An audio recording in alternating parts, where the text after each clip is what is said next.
Welcome back to week 3.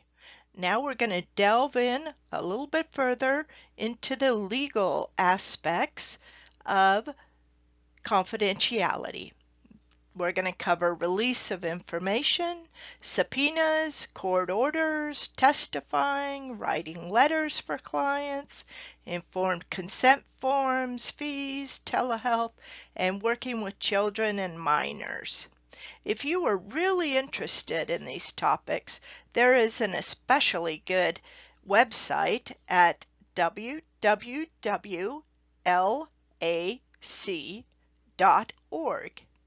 That stands for the Legal Action Center. Click on What We Do, and then Substance Abuse, and then Free Resources. Okay, so let's jump into joint records. Remember, we talked about electronic health records, and there are different sorts of electronic health records, and different staff may or may not have access to the information. These are known as firewalls within the electronic health record. I'm going to say EHR.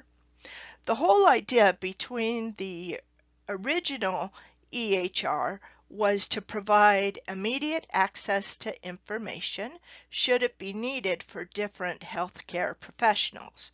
For example, your primary care physician can also access your hospital records to see what the results were of that recent surgery you just had. The primary care physician then can also access your pharmacy reports to see that you picked up your prescription after the surgery. This prevents delays that were inherent in the healthcare system prior to EHRs. You would have to get copies of the records or waiting for reports to come over from another provider. So one of the main benefits of electronic health record was to have more quicker, easier access and provide a greater continuity of care. Remember that the mental health information in an EHR is sensitive, and the substance use disorder information is super sensitive. And again, electronic health records are configured to have different roles assigned to different views to the different sections of the client's chart. Very soon we will have what is known Health Information Exchanges, HIE, which is like a super server in the computer world or a cloud or whatever, where there is multiple medical records can be combined into one client's file. And I put that in quotes, client file. At this time, the HIEs will not include substance use disorder or mental health client records. However, your SUD or mental health care provider can look up your health care information. So let's say the psychiatrist wants to double check your last blood test prior to giving you an injection of your psychotropic medication. They would have access to look up the healthcare information and then provide the mental health medication. The sharing of information within an electronic format is covered within the Notice of Privacy Practices. Remember, that's that piece of paper, that you get from your doctor, your hospital, your laboratory on an annual basis. So what you want to do is periodically review those notices to see if they have recently changed as health information exchanges become more possible. We know that the client's information is kept within a EHR, but what happens when you go to court? Well, There's privileged communication. Just a reminder, the privilege belongs to the client, and it is designed for the client's protection rather than for the protection of the professional. If a client waives their privilege within a court hearing or court proceeding, therefore, then the professional has no grounds for withholding the information. So in this case, we're talking about healthcare professionals are then obliged to disclose information when the client requests it, but only the information that is specifically requested and only to the individuals or agencies that are specified by the client. So where the nexus of this comes into play is when clients are mandated into treatment, and then perhaps they come to treatment and then they refuse to sign a consent or a release of information form. So what can the program do in that case? They've been ordered into treatment. So the program can refuse to serve the person. Thus, the consequences, such as a probation violation, can occur. The program can allow the person to come into treatment, but then not disclose any information to court or probation. And then when court or probation requests the information, then the counselor's response would be, I'm not able to acknowledge anything about this person, even if they are in the program or not. If you believe that this person is in the program, then you can get a signed release of information. And then I may be able to, I will research the information and I may be able to get you some information. So then probation or the court needs to get the signed release of information.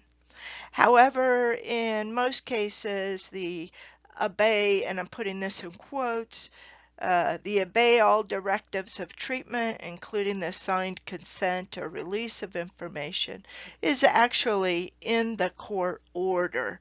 So then if the client further refuses to sign the consent of information, this can result in a court violation and jail for that person, as if the person had not been attending the program at all. So again, mandated treatment, there is a conflict um, between the autonomy of serving the client, but also the constraints of probation terms and conditions.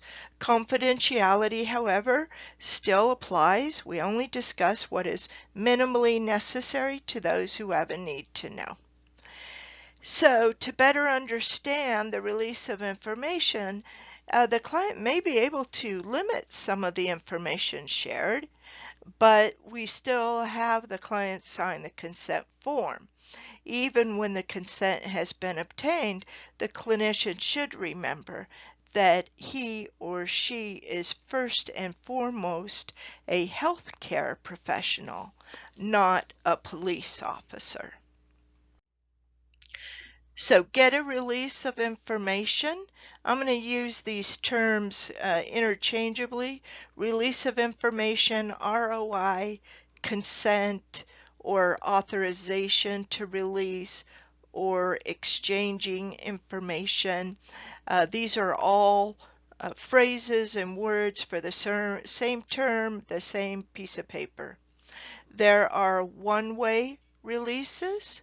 In other words, I can give you the information, but there are two-way release of information. Those are called exchanges, where I can give you information and you can give me information back.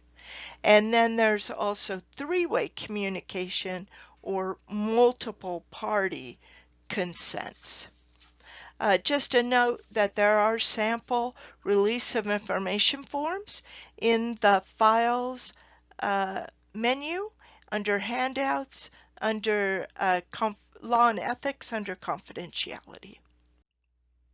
Okay, so a consent is most disclosures are permissible if a patient has assigned valid consent. And we're going to come back to that valid consent. Um, the disclosure is allowed even if it may not be in the patient's best interest or there may be adverse consequences to the patient. So, for example, the client says, I really want you to give all my records, to the probation officer. Our obligation is to really work with the client at that point to say, are you sure you want all your records to probation? What about, maybe these sessions or these topics don't need to be exchanged, etc.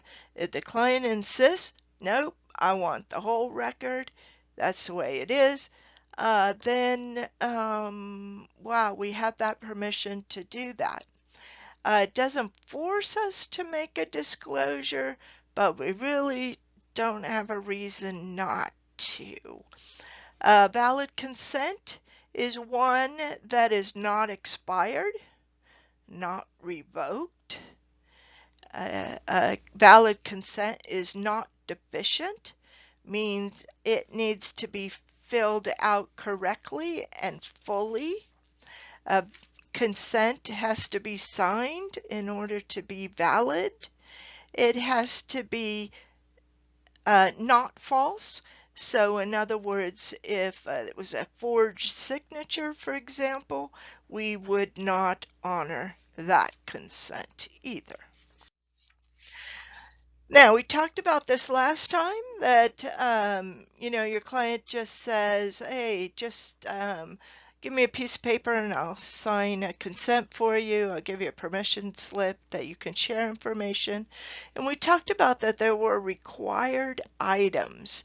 So there's actually 10 of them. And here are the valid consent forms, the requirements for that. Please know what these are. This is going to be one of the quiz questions. So you do have to have the signature of the patient, the date the consent was signed, the purpose, the description of how much and what kinds of information, etc. So there are 10 required items that have to be on a consent. All right. So as you can imagine, how many consents do you think that we have? Well, up front, we have at least 6 of them. Could be more. So we have joint records consents. We have criminal justice consents. We have debt collection, billing consents. We have child welfare services consents. We have the various drug courts consents. We have general consents. You may find that the person signs the multi-service consent up front.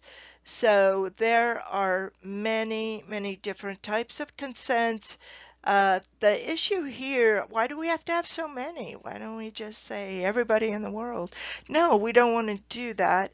And you can't by law. So each consent has to have a particular purpose. Remember, that was on the previous slide. And only those agencies that need to adhere to that purpose would be valid to have on that information. So we can't just lump everything all together, and so we have to have separate consents. As I mentioned, there's one-way, two-way, or multi-party exchanges, and we have all of those different ones. When do the patients sign a consent? You have to have the patient sign the consent immediately upon coming into services, at the very first contact or appointment, almost, it can be at the front desk, almost before the client says anything to you, so that the client totally understands what the limits of confidentiality is, and you can negotiate back and forth there at the beginning about how to frame each of those different consents. Anyone can have a patient sign a consent. So, for example, as I mentioned, the clerical staff or the specialist staff doesn't even have to be one of our staff. For example, we can fax the form to an attorney or a social worker, and they can get the client signature and then fax it back to us. Yes, we can accept other agencies' consent forms, but again, only if it meets those 10 valid consent rules. Can a person handwrite their own permission? Uh, yes, but more than likely they will miss some of those 10 valid consent rules. So using a substance use disorder consent form is best. Remember, that's the super sensitive information. Some agency consents have already been cleared by us. So the state disability or the mental health consents, etc., have already been cleared by us, and we can accept those. Expiration dates, so that's one of the required elements. So as you can imagine, we have to watch and monitor all of these expiration dates, and all of the different consents can have different expiration dates. And so we need to watch those dates and monitor those dates. Use a minimum expiration date that is minimally necessary for the purpose of the release of information. So let's say your client says, I want you to come to court and testify for me. And we say, great, sign a consent. And we say, how long do you think that hearing's going to go? You know, a week, 2 weeks? Do we want to do something like that? So we would have an expiration date that's 2 weeks out. So we negotiate on those expiration dates. It doesn't have to be an actual date, though. It can also be events or conditions.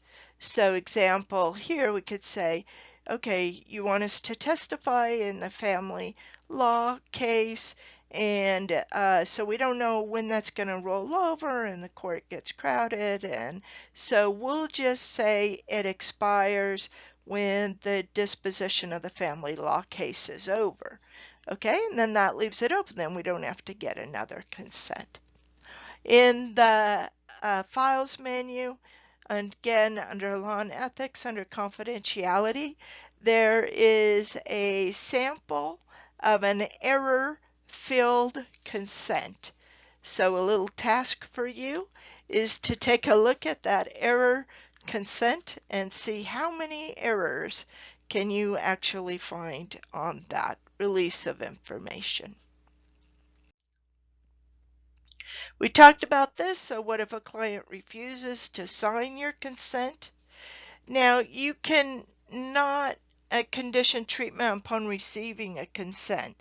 There are some exceptions here. So, agency does not, if the client says, no way, I'm not signing for you to bill me or bill my insurance or bill Medi-Cal, we then don't have to serve that client. We have to get reimbursed for services. So a program can refuse to admit the person. Criminal justice consents, I'll talk a little bit more in detail about those, but remember that a criminal justice consent where the treatment for the person gives a benefit to the person, in other words, they're allowed to come to treatment in lieu of incarceration. So if there's a deal that's been made or a plea bargain or a sentencing plea, those consents then are non-revocable, and the client does have to sign those. And we talked all about that earlier. But basically, you need to seek assistance from your program supervisor or your division manager.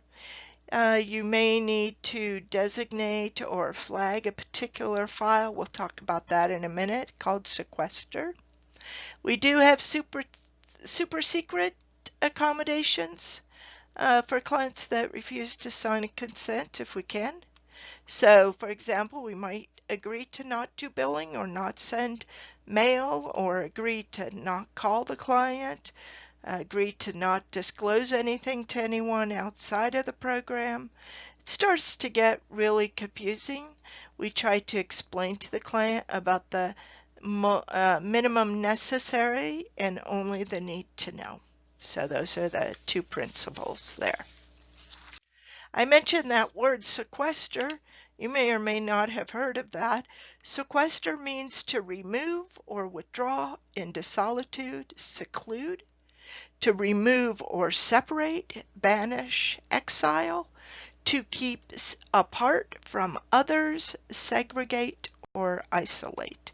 So there are different ways within an EHR to do this, sequester records. We could do this through passwords or restrictions and firewalls. You could also resort to anonymous records or records with a false name so that we didn't know this celebrity was in our services, or not everybody would know, that kind of thing. Or we can actually go back to paper records. So there are a lot of ways to serve the clients, even though they wish to have super secret accommodations, and that is possible, but that needs to be approved by a supervisor or a division manager to understand the ramifications of all of that. Now, I mentioned briefly the criminal justice consent, and this is a special form that when the patient has been mandated into treatment, usually in lieu of incarceration. So in other words, the client is getting a benefit. They don't need to go to jail or prison, and instead they need to participate and complete a particular mandated treatment. The criminal justice consent is only used for adult criminal cases. So you might think of, for example, juvenile drug court.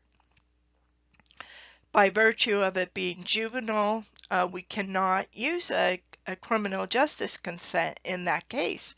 Even though it's court ordered, it's mandated treatment, the juvenile is getting a benefit, but we have to allow the client, the juvenile, to sign a revocable consent. So these ones are non-revocable, but it only applies to adult criminal cases.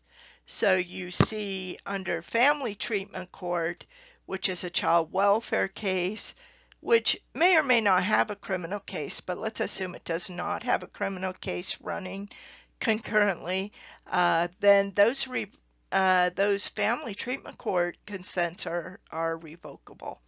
But again, there's consequences to revoking a consent, and but it is a right for the clients.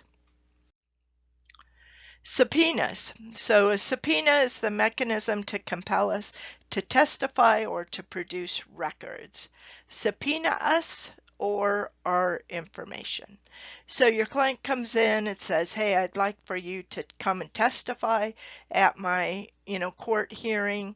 More than likely we're going to say subpoena us, which is fine. We don't have any negative feelings about subpoenaing.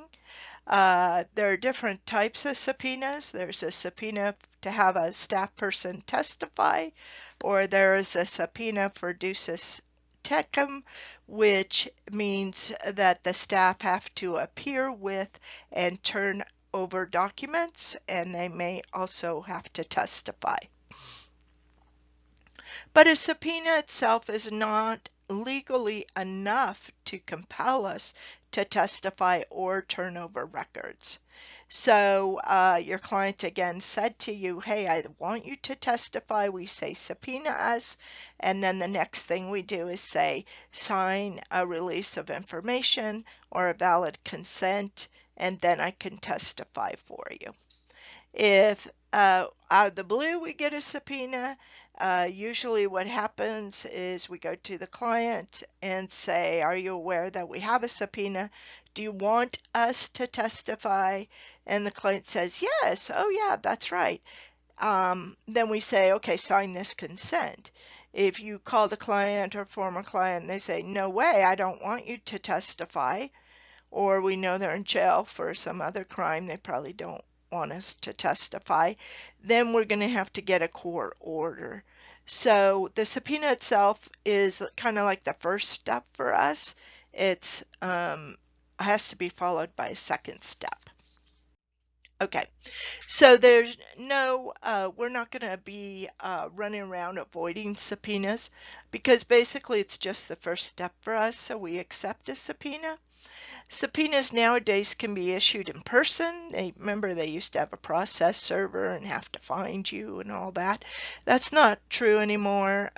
You can be issued a subpoena in person, but it can also come by mail or by fax or any other method. A subpoena does have to be in writing.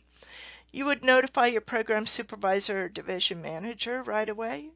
You're going to pull the client file and review the consents that are available and what information is being requested. Do not ignore a subpoena. Remember, even though you have the subpoena, you can't avoid it. We have to do the second step. And so it's either going to be an appropriate sharing, or it's going to be you got to court order and fight to release the information. So it's going to be one or the other. We can't ignore those subpoenas. Okay, so just to summarize that, under substance use disorder treatment, you need a subpoena plus an authorization or plus a court order after the client has the opportunity to a full hearing in court on the matter. So get an authorization, release of information, even for a subpoena, and remember that someone else can secure that release of information, but it must be on a 42 CFR formatted form. So we could say, okay, I'm going to send this form over to your attorney, and your attorney can have you sign it and fax it back to us. Okay. So sometimes we get a release of information from a patient or a former patient, then yes, we can testify or give documents.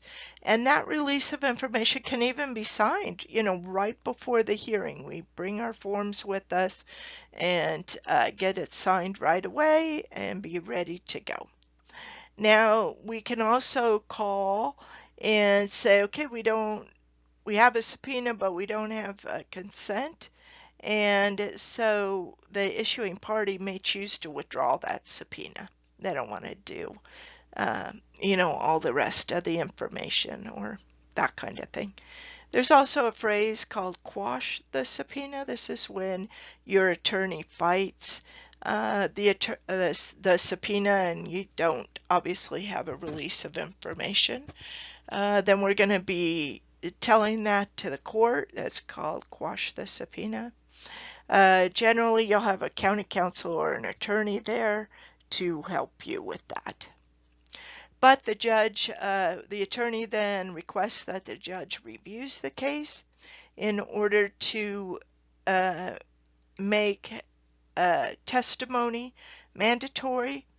So you need to be prepared that you may still have to testify, but it will be in a court hearing.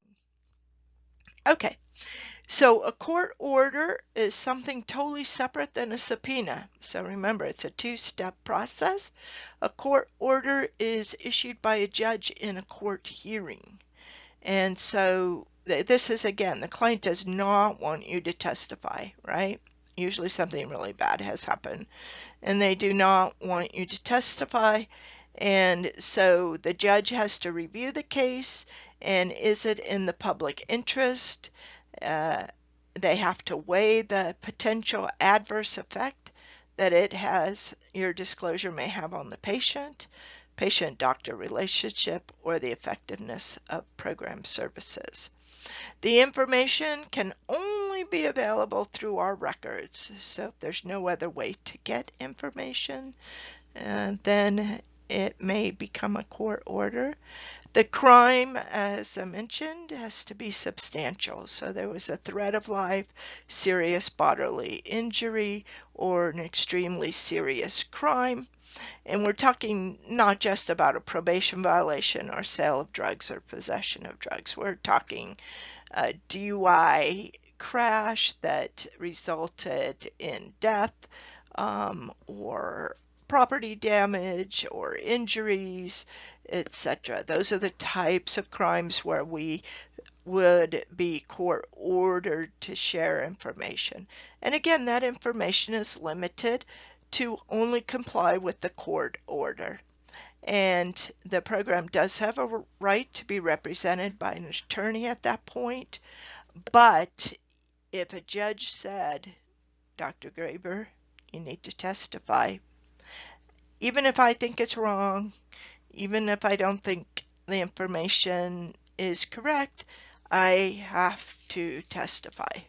So if a judge says that in a court hearing, you're going to do it. You don't have a choice. Okay. So when you do end up in court and you're testifying in court, testifying is an art. It's a learned skill. And being designated as an expert witness is a whole other thing. Again, seek information and coaching from your supervisor. But basically, you're going to testify, be professional in your speech, professional in your appearance, speak in observable terms. So you can only talk about what you saw or heard. Short answers when you testify in court. Don't volunteer information. Start with a yes or a no. Allow the time for the objection and instructions from the judge. So when you're testifying in court, sometimes the attorneys are arguing back and forth, or they're talking to the judge, and you don't know whether you're going to answer the question or not. You need to just allow time. So you're going to speak slowly and allow time and so forth. Appear balanced and impartial. So you're not going to respond with enthusiasm. For the client's attorney, yes, they did great. And then when the district attorney or somebody's talking to you, you could tell in your voice that there's disdain, or you don't believe it, or you're short, unprofessional. That would not be good testifying. So you need to be an impartial, answer all questions, no matter which side is asking you the questions. And remember, you're going, even in a voluntary case where you have the release of information and you're testifying, you don't get to not answer the questions from the opposing party. So this is not a, you're going to have to answer questions from both sides. So again, professional, impartial, observable terms, yes and no, that kind of thing. That's all you're doing. The behavior of your client or the results of your client will sell themselves. Okay, so these are the four main impacts. Sometimes you're allowed to give written records or court reports rather than testifying. So the best practice is to objectively and non-judgmentally record the substance use disorder and its relevant medical or psychosocial implications. The clinician should not embellish with extensive details that could be misconstrued or misinterpreted, but all information necessary or valuable to patient care should be recorded. focused on observed behaviors, what you have seen or heard firsthand directly yourself or from the client who has the source of information. Usually there's a designated program supervisor or a court officer who reviews the language in the court reports, at least in our agency, to ensure it is professional and appropriate with the minimal necessary. Confidentiality and truth-telling carry a special significance in the treatment of substance use disorders because of the stigma associated with addiction and the far more prominent role of the criminal justice system in addiction treatment than in other branches of healthcare. So when I talk to colleagues, perhaps other nurses or primary care physicians, this is even mental health, this is all foreign to them about court reports, what those reports need to look like, etc.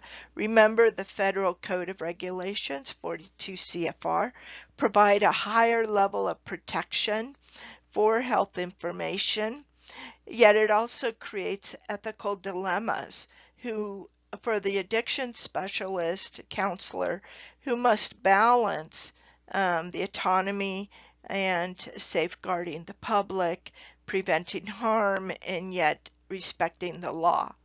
So there is a practical knowledge of the different laws, which is why we're going into a little bit more in detail here. There is different documentation that is needed, frequent consultation and commitment to take a look at the comprehensive view of the patient's good, and then you can resolve even the most troubling and complex cases as long as you're open and have the factual information. So we're going to remember to, in these 4 general areas, your court reports have attendance, basically, which show attendance records or an excuse or a failure to show. That just stands on its own. We don't need to say anything about it. We need to review those results ahead of time and be sure that our records are accurate, that in fact the client really was excused, or maybe a doctor's note came in later for a failure to show. We need to change that to an excuse. That's the kind of thing that we need to do and we're responsible for. Drug testing results, we need to be sure to review those. Again, that's just a listing, positive, negative, what it's for, delete, dilute, sample, etc. There's no comments that really need to be made by that, but we need to be sure that the narrative, which we're going to talk about in a few minutes, can match up with that. Participation, usually a couple. Remember, I have a magic number of 3 sentences. To indicate what the client is working on, consider the use of the treatment plan goals. So again, it needs to be objective, and the participant is not subjective. So we're not going to say, oh, this client has excellent participation. That's not really what you would find in a court report. You would say the client is working on this issue, making progress, and on this issue has been resolved, etc. It's very concrete and objective. The recommendations, we can include comments to include incentives or sanctions related to program or treatment. We need to leave the probation stuff to probation. So we would never say this client needs to be in jail or this client needs to serve out their time. That's not our recommendation to make. This is we might say we will accept a re-referral, or this person needs a higher level of care. But again, that is specific for the treatment. That's what our reports are about. Now, I mentioned to be sure that the narrative matches. So let's say in your recommendation you say, oh, the client is recommended to phase up, and they're doing all of their treatment goals have been met. But in the drug test results, you fail to even mention anything about the 2 missed drug tests and 3 dilutes. Well, those two things then don't match. Your narrative and your recommendation doesn't match the drug testing results. And again, that's the kind of stuff that we would find unacceptable for that court report. Remember, too, that a signed written consent of information that's not expired and not revoked still needs to be in place here.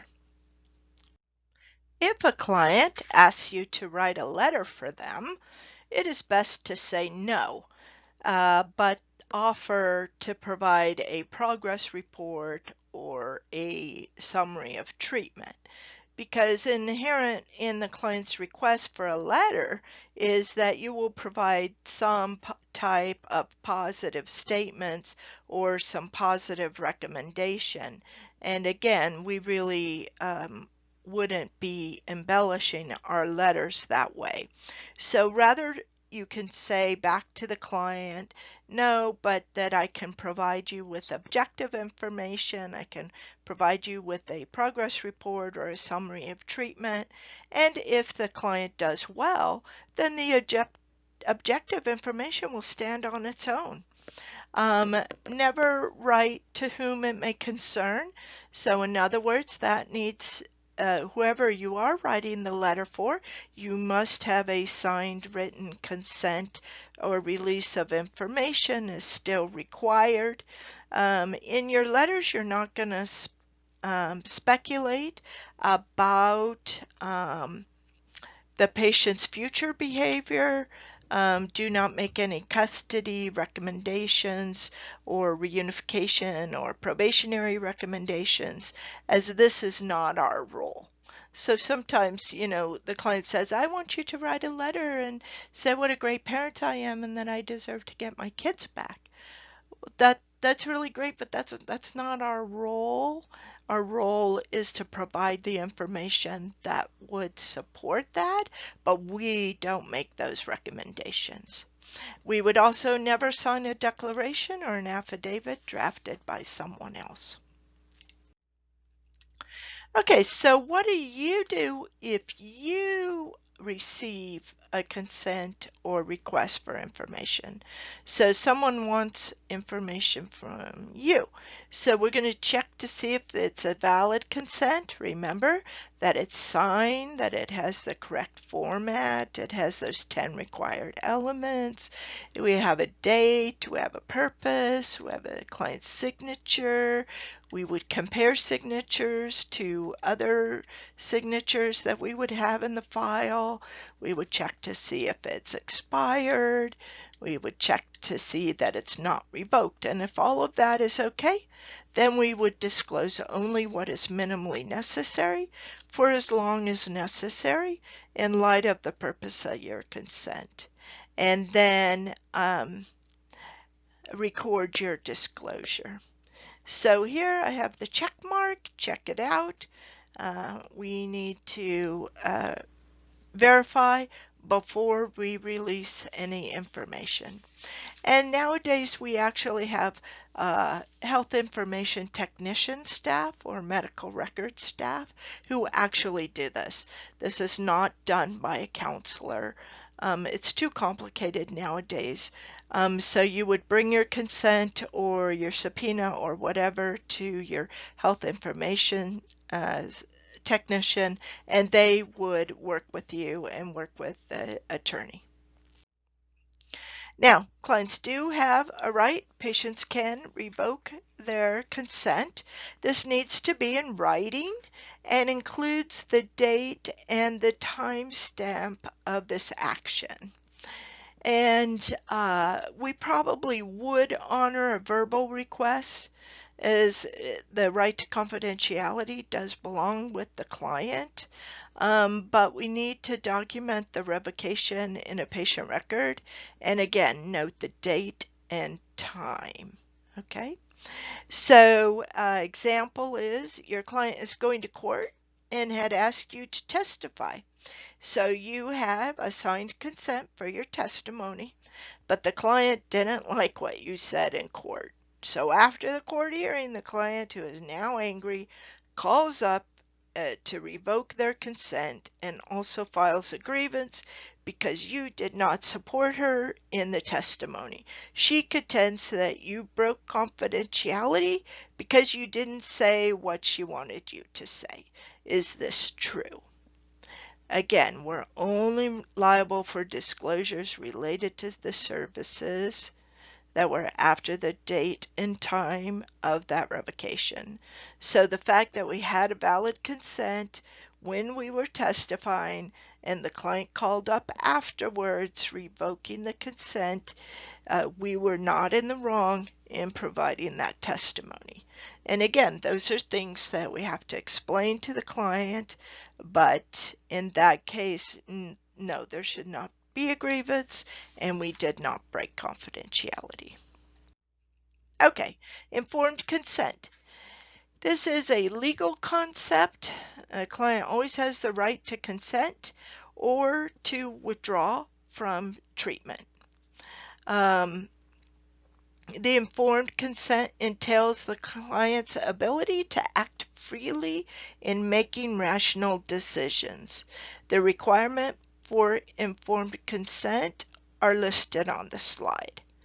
The challenge to counselors is to provide accurate and sufficient information to the clients, let's say about risks or side effects, etc., and yet at the same time to not overwhelm the client with too much information too soon.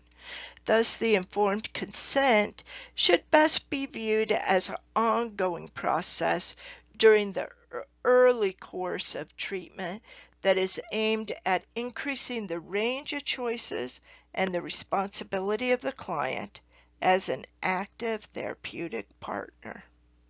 And again, in the handouts menu, under Files, under Law and Ethics and Confidentiality, you will see the sample informed consent form for treatment and what it looks like. And so that's available to you. Now there's 3 parts to informed consent. You need to be sure that the client has the capacity to and the ability to make a clear and competent decision on his or her own behalf. You have to be sure that the client clearly understands what is being told to him, or that they can understand the language or the reading level. You need to not only inform consent to say it verbally, but also give the informed consent in writing so that you understand, ask the client, do you have any questions? So they have to have the capacity, they have to have the comprehensive understanding, and the consents generally need to be voluntary, so that we're not standing there saying you must sign it. No, you do have other choices. That is fine. If one of these 3 parts is not happening at the time, so let's say the client is going into a detox program and they are way under the influence, and we're not sure that the client has the capacity at that exact minute to sign themselves into the detox program, right? But they're there and they seem to understand, and even though they can't sign their name because they're too wasted, you ask them, do you understand what this program is? Do you want to come in? Yes. So the information could be verbal, but these 3 things still need to be in effect. So even though the client is under the influence, what we're going to do there is call a witness over and document the attempts to get a signature and the statements that the client said during the time of getting the permission. And then, of course, we're going to go back and get the signature as soon as the client sobers up, so to speak. So we're going to do the treatment that's needed if one of these things don't apply right at that exact minute. But we're going to have a witness to that, and a witness sign the form, and then come back and get the client's signature. Okay, fees. That's a legal issue. It is important to give as clear as information as you can regarding the fees up front. Disclose prior to beginning treatment to the client. We need to include how often the payments are expected per session, prior to the session, per month via an invoice.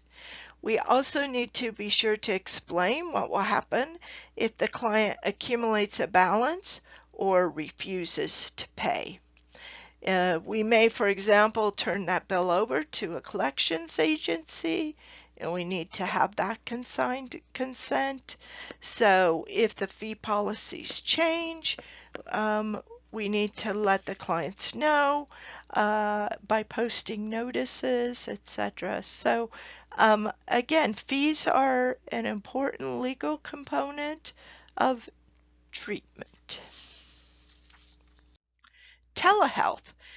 Telehealth is relatively new. Telehealth is defined as the healthcare or therapy via the internet or other electronic means. Telehealth, excuse me, can only be provided to residents of California, excuse me, or who are currently in California. So all confidentiality rules apply, but again, a lot of those rules are specific to California, so the client needs to be a resident of California, and they need to be somewhere currently in the state of California when you do your telehealth. Telehealth cannot be used to conduct group counseling. So this is only one-on-one sessions, assessment sessions, medication appointments, and those kind of things. The client can be anywhere within the state of California, and they do not need to be in the clinic or in a clinic. They can be somewhere else. However, the medical provider may direct or require the client to go to a clinic, and they may need to have another person present with them while the session is being held. So kind of a scribe or a licensed psych tech. This ensures that the client knows how to operate the equipment, understands what is being said, and has the opportunity to ask any questions. The healthcare provider or the counselor can be anywhere in the United States, but and also does not need to be in a clinic. However, they do need to be familiar with the laws of California and have a license to practice in the state of California or a reciprocal state. Be sure to have a release of information signed between the client and this off-site telehealth professional if they are not the regular staff associated with the clinic. What concerns might you have about being anywhere? Confidentiality still applies. So, for example, you can't provide the counseling while commuting on a train with others who can overhear your session. Pay attention to backgrounds and what is within the camera view. When using telehealth, you want to have a professional background, and dress and appearance still applies. This is an actual session. Please take note that you are only going to practice telehealth if you feel it is within your scope of competence and that you can feel that you conduct valuable services this way. Okay, so it's up to the healthcare professional to determine if it's valuable to the client. It's not a right that the client has. Also, please take note that Skype and other social media video chatting such as FaceTime is not confidential and it is not appropriate to be used. So we're talking about actual telehealth here in terms of a system and software and so forth that is confidential and can't be hacked and isn't recorded and that kind of thing. Now, there are other uses of digital and social media within counseling.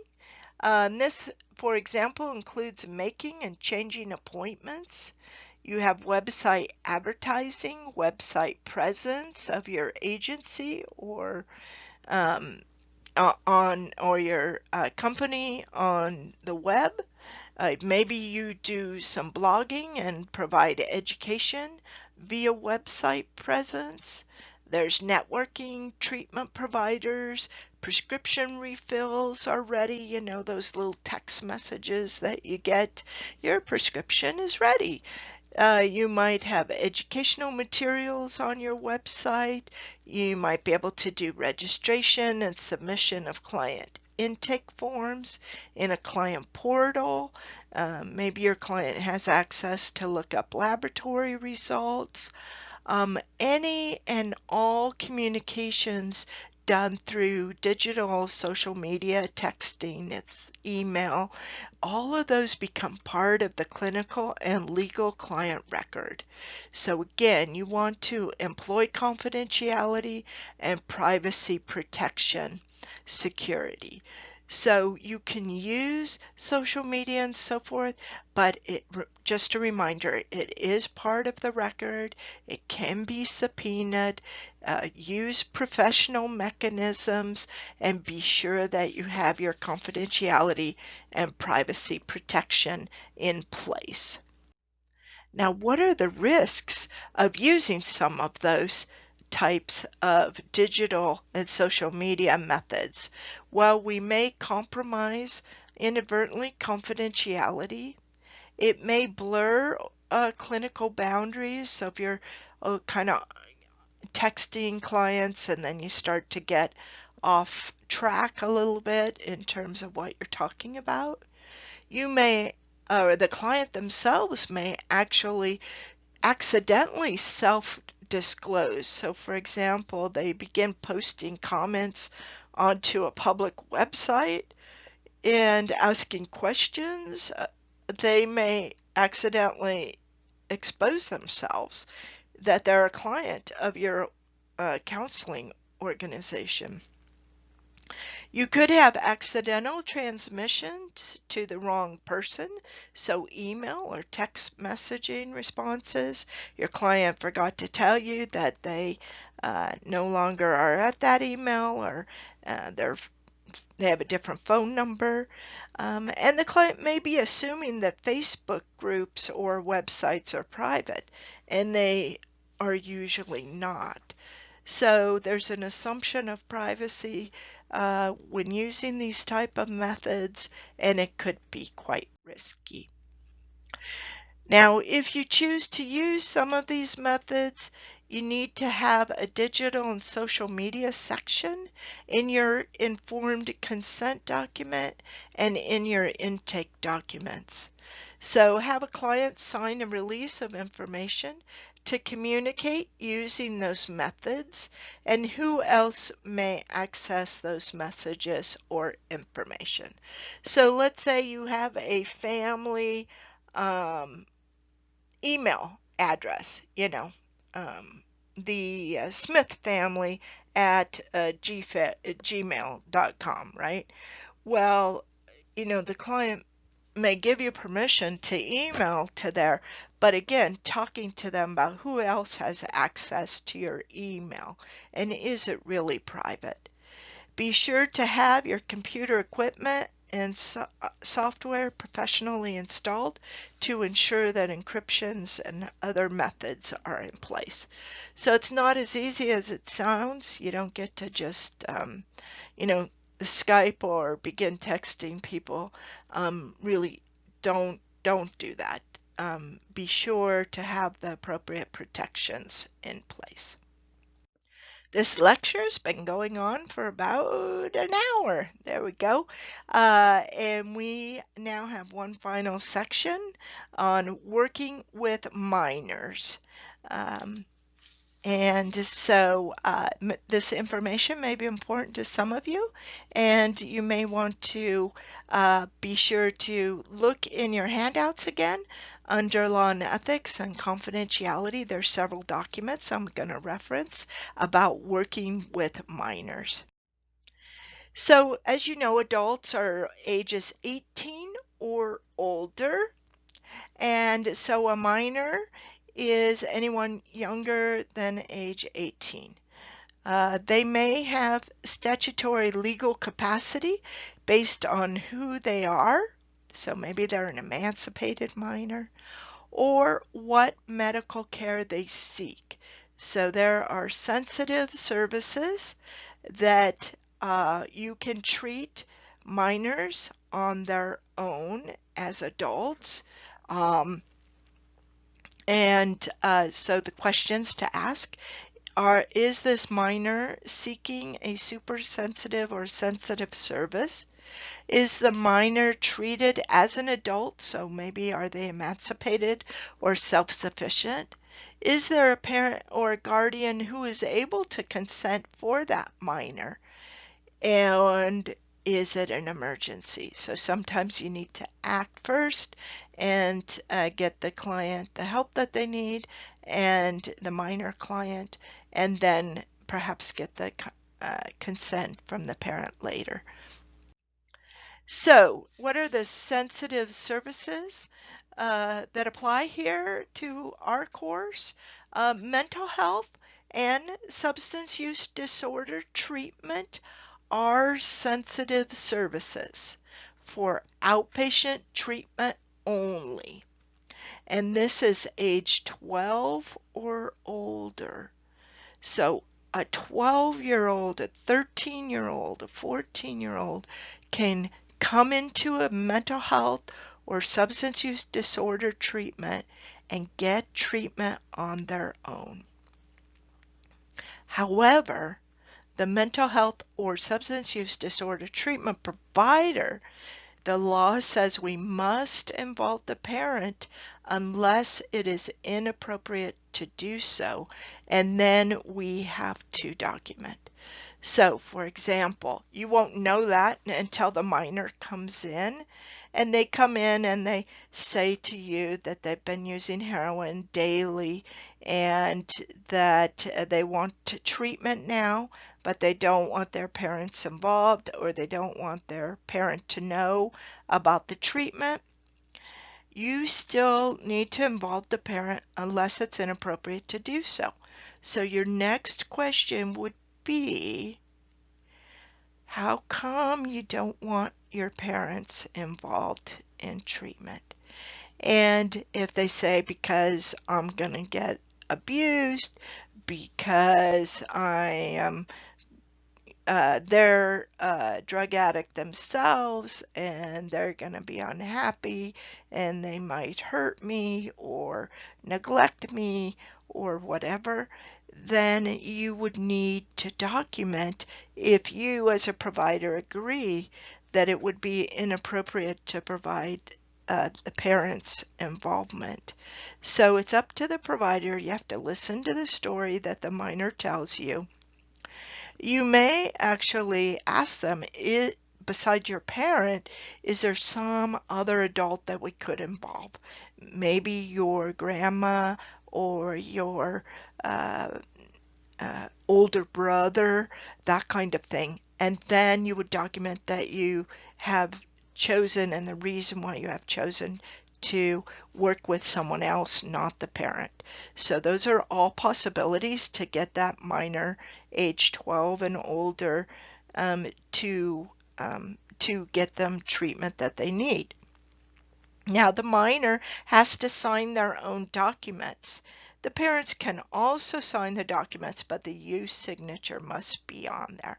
So let's say you do go ahead and involve the parents. It's really the minor's signature, though they're the patient. They sign their own consents, and you can also have the parents sign consents. 42 CFR says a release of information is needed for the parents signed by the minor's child so that you can involve the parent. So let's say a different scenario comes in and the child says, I'm here, I'm 15 and I'm here because um, probation tells me, and I really do want my mom involved, but not my dad involved.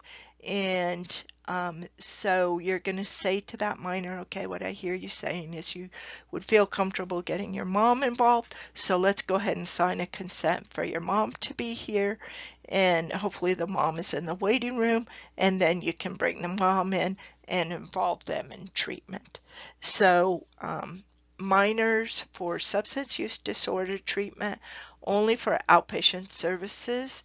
Uh, the minor consent law, as you know, a substantial body of research indicates that usually by age 14, minors have the emotional maturity and cognitive capacities and decisional capabilities equal to those of adults. We know, though, that some adolescents are more mature than others, and they have different developmental rates, and age itself is really not a reliable variable to determine when a youth is decisionally capable of consenting to treatment. The minor consent laws are for mental health are under Family Code section, this is State of California Family Code 6924B, and under Health and Safety Code 124260. The minor consent law for substance use disorder is also under State of California Family Code 6929, and it is also under 42 CFR, which is, of course, the federal law that we've been talking about. Consensual sexual activity involving minors. So this is a topic that may come up in the use of you have decided to take on this adolescent client, and in the course of discussion with regarding substance use disorders, sexual activity may come up, and you may be wondering, is this a Child Abuse and Neglect Reporting Act? So be very, very familiar with this. So some examples, generally consensual sexual activity involving minors is not reportable. But the reporting mandate does arise due to the type of sex and the difference between the minors. So specifically minors ages 13, 14, and 15, and the age of their partners. So that's where it gets complicated. Pregnancy in and of itself is not constitute a basis to report sexual abuse. A person who is age 16 or older who has consensual intercourse with anyone older than him or herself would not constitute a report. Two 14-year-olds having consensual intercourse would not constitute a child abuse report. So the law gets complicated. Those are some examples when you do not need to report. Okay, now when you need to report, is when even though it's described as consensual, if the sexual activity occurs between a minor under age 16 and an adult 21 years or older, we do need to report that as child abuse. If there is sexual activity of any kind between a minor 14 and 15 years old and an adult at least 10 years older, then we need to report that as well. If there's consensual sexual contact between a minor under 14 and a person 14 years or older, or it involves a sexually mature child, age 14, with a much younger, less mature child, where the intent is to exploit the person. So again, this area is getting complicated. You do need to report child sexual exploitation. Luckily, there is a table developed by the Attorney General's office in the state of California, and go ahead and look under your files menu under handouts for the sexual activity. It's kind of a grid with the age of the child and the age of the partner, and do you have to report as a child abuse or not. I mentioned sexually exploited children. There is a thing now called commercial sexually exploited children, CSEC. This is also known as sex trafficking and may involve children who have run away or who have been abducted or others who have been forced into prostitution. Many are paid, quote unquote, or reinforced with drugs or alcohol. So even though you're a substance abuse counselor, you think I don't have anything to do with this, this could come up in your counseling relationship. And it is the sexual abuse, so a sexual abuse report needs to be filed of a minor entirely or at least primarily for financial or economic reasons. It is a form of violence against children, and so sexual abuse and remuneration for money, goods or services, or the promise of money, goods or services, and the child is treated as a commercial and sexual object. Again, these would be reportable under the child abuse. And remember, it's remuneration in money or goods, and a lot of times that involves alcohol and drugs. So we need to be thinking about this area. In the handouts, again, under the files menu, under confidentiality, you will see the SCEC brochure and protocols. And if you have concerns about this, go ahead and call Child Welfare Services 24/7 at the same phone number for child abuse reporting. There are more sensitivity and availability of services applicable to this population and trying to get them out of the human trafficking business.